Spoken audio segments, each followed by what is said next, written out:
sa pag-conduct ng survey, back to basic muna tayo, Professor.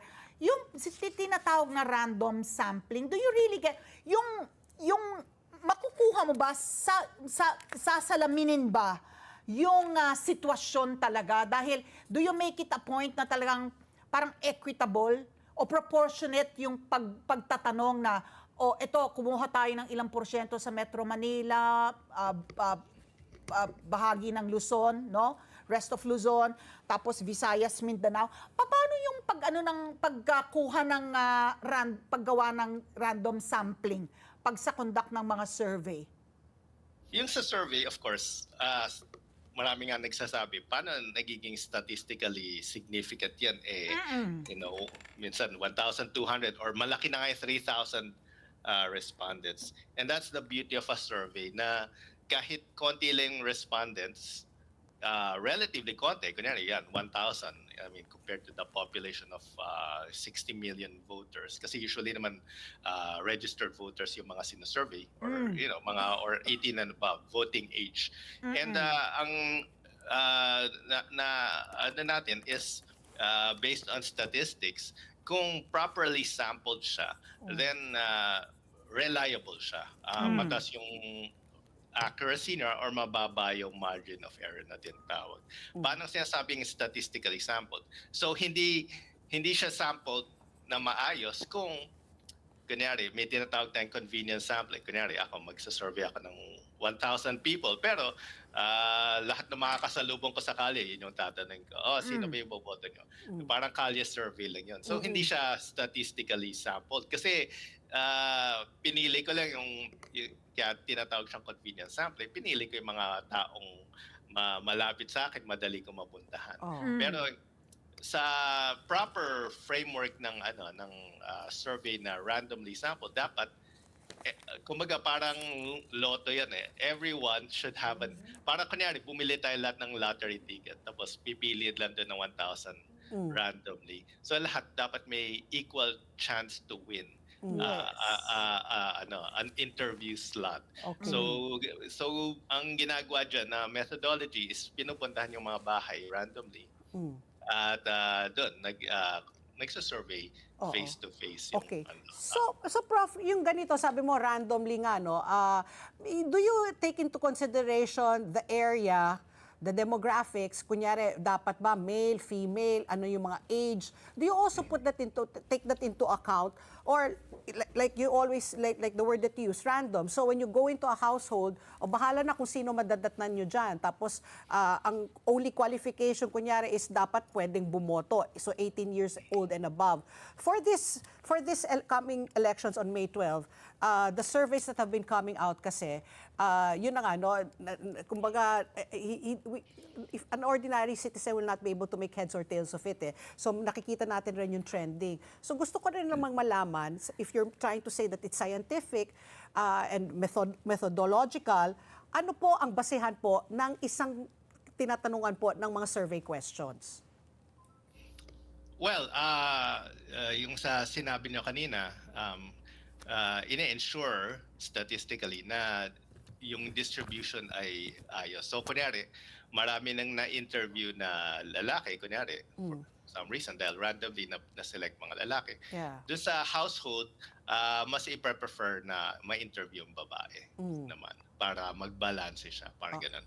Kasi sa household, generally, random yung pagpili ng mga respondents nila. So, kung kanya may tatay, may nanay, may dalawang anak, so pipili ng randomly. And kung nakaskew na sa mga mas matatanda, yung mga na-interview, pipili naman ng mga mas bata sa So, para medyo mag-balance siya.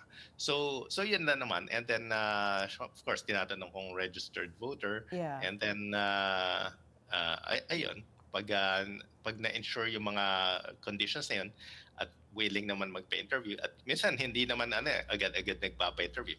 Trabaho, so babalikan pa. Balikan pa ng hapon, ng gabi, bago ma-interview. So yun yung mga ibang mga kasama sa methodology to make sure na na properly sampled yung ini-interview natin.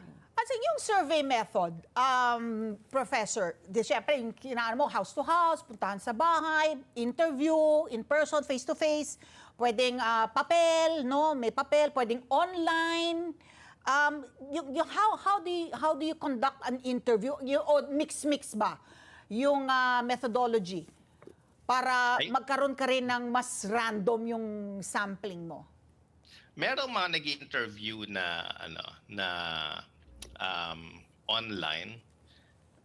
Merong mga tinatawag na panel surveys. So may app, tapos yung mga naka-register sa app ay sila na interview.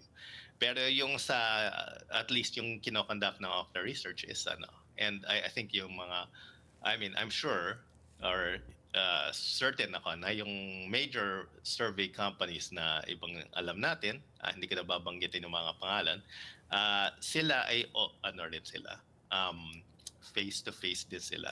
So yun yung, kumbaga hindi siya hybrid na face-to-face or online. So face-to-face lang talaga yung yung interview nito. Oo. So Professor Guido, itong yung mga surveys po na lumabas, let's focus kunyari sa mga senatorial. Ito po April na po ito. Alam mo naman po natin 19 days na lang po bago po ang halalan. Ito ba more or less na ang makikita na po natin trending? Kasi nung may mga nakakausap kami dati sa mga survey, sinasabi rin nila like nung 2020, nung panahon ni Rodrigo Duterte, alam na nila kung si Rodrigo Duterte mananalo. Ito rin po nung 2022 na si Marcos na pong mananalo. Dito po sa mga senatorial na candidates po, the last survey of SWS, is this more or less the trend or this can still change radically? I could change radically, and in fact, ngayon lang, in a matter of few weeks, may mga nakapansin na may nag-surge nga doon sa mga kandidato na in-endorse ng dating Pangulo, Rodrigo Duterte. Yeah. So ibig sabihin, in just a matter of weeks, medyo nagbago yung anyo ng surveys na nakikita natin. Although hindi naman completely changed kasi more or less, ako nga sinasabi ko, parang may mga siguro may masasabi ako mga 8 or 9 na medyo malakas yung chances na manalo. Yung mga nasa top 8 or 9 consistently.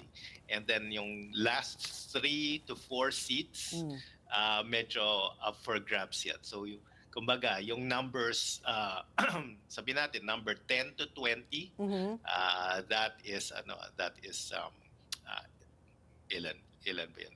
11 names yun. Oo. Na maglalaban-laban para sa tatlong upuan. In fact, yung analogy ko diyan parang musical chairs. Kung may mga maglaro ng musical chairs, di ba sumasayaw-sayaw tayo, sumasayaw-sayaw si Pat at si Ali. Tapos pag tumigil yung tugtugan, may 3 na lang upuan at may 11 na tao at yung 3 makaupo. Yung 8 doon, hindi sila makaupo at hindi sila makaupo sa Senado. So parang gano'n. And medyo dikitan yung laban ngayon. So hindi pa natin masasabi na, may guarantees kung sino mananalo. And usually yung mga nagsasabi na, ay, alam ko naman, base sa survey, ito yung mananalo. After the fact na yun. Kasi hindi naman talaga predictive yung surveys. It can still change. Yes, nung panahon ng nung 2016, kunyari, tumakbo si former President Duterte, nakita natin yung trends na talagang nasa kanyang momentum towards the end of the campaign period. So, malaking bagay din yung towards the end of the campaign period. Pero pwede pa mag-shift kasi dikitan yung laban. At that time, si PRD, nag-pull away na siya doon sa field. Even still, hindi pa naman guaranteed na siyang mananalo. Pero kasi pwede magkaroon ng reversals, gano'n. In fact, noong 2010, alam ko medyo out of nowhere nanalo si former President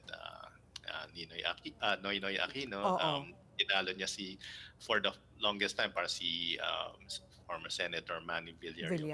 Yung leading. So, and lalo na to kasi pag titingnan natin yung mga surveys, dikitan talaga yung 9, 10, 11, 12, 13, 14, 15, 16. It could be anyone. So, meron dyan mga admin candidates, meron dyan mga nasa alyansa